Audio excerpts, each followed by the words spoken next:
the problem of the psychological reading of Genesis and John 1:1 is like this notion that it's like the Jordan Peterson logo, the idea that the Bible is about psychology, that it is about the human being's awakening into sentience, which I think is accurate, but it's the reason that you can't express it satisfactory, the reason that you don't like to hear them say that, or read them say that, is that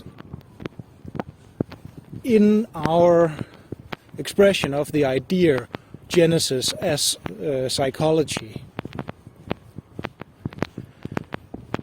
then the very words we use to express this idea presupposes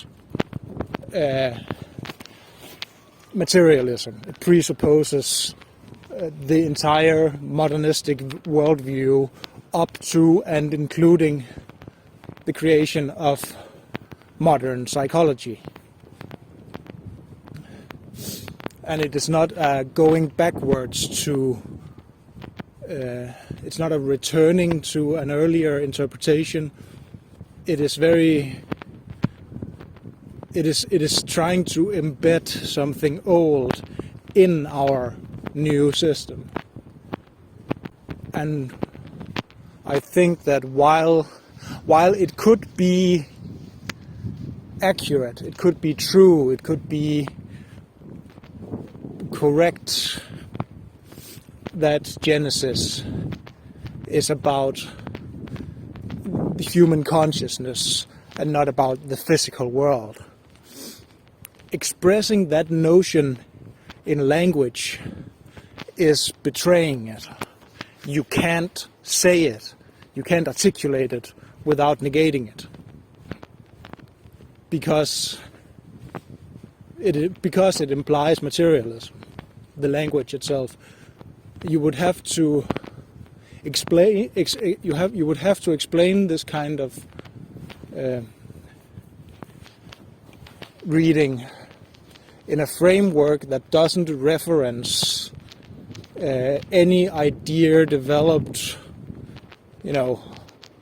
past printing press, something like that.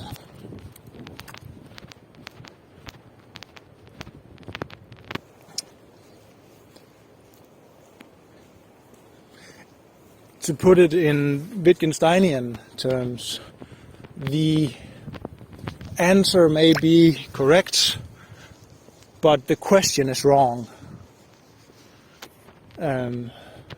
Or the question might be, no, it's that way around.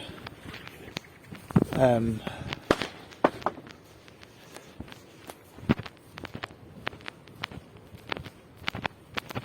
wonder if I can get out here.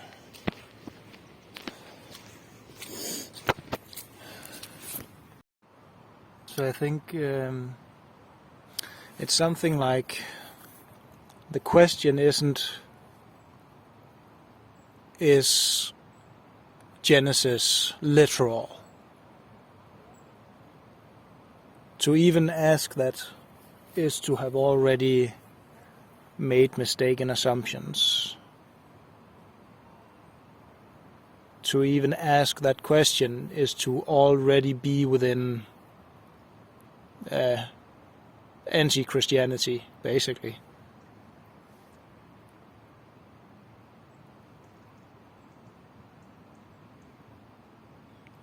I think practically the correct reading of the Bible is to just read it uncritically and just sort of let it wash over you.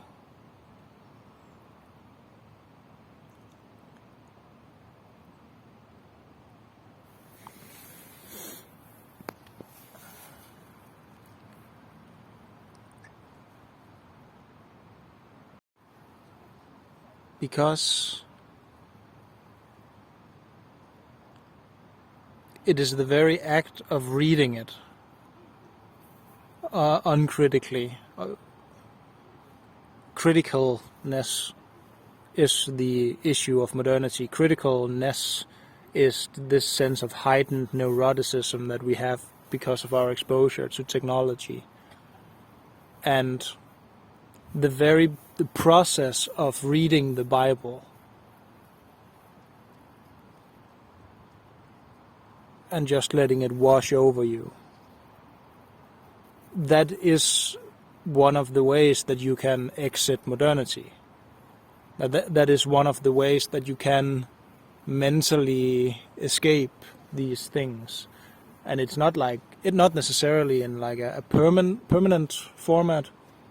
Maybe sometimes just for a minute, just for a little moment where you feel something.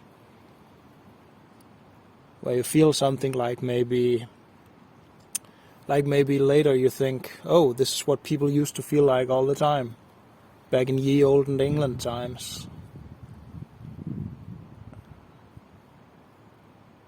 Maybe you have a little moment where you feel something, and you feel a little faith.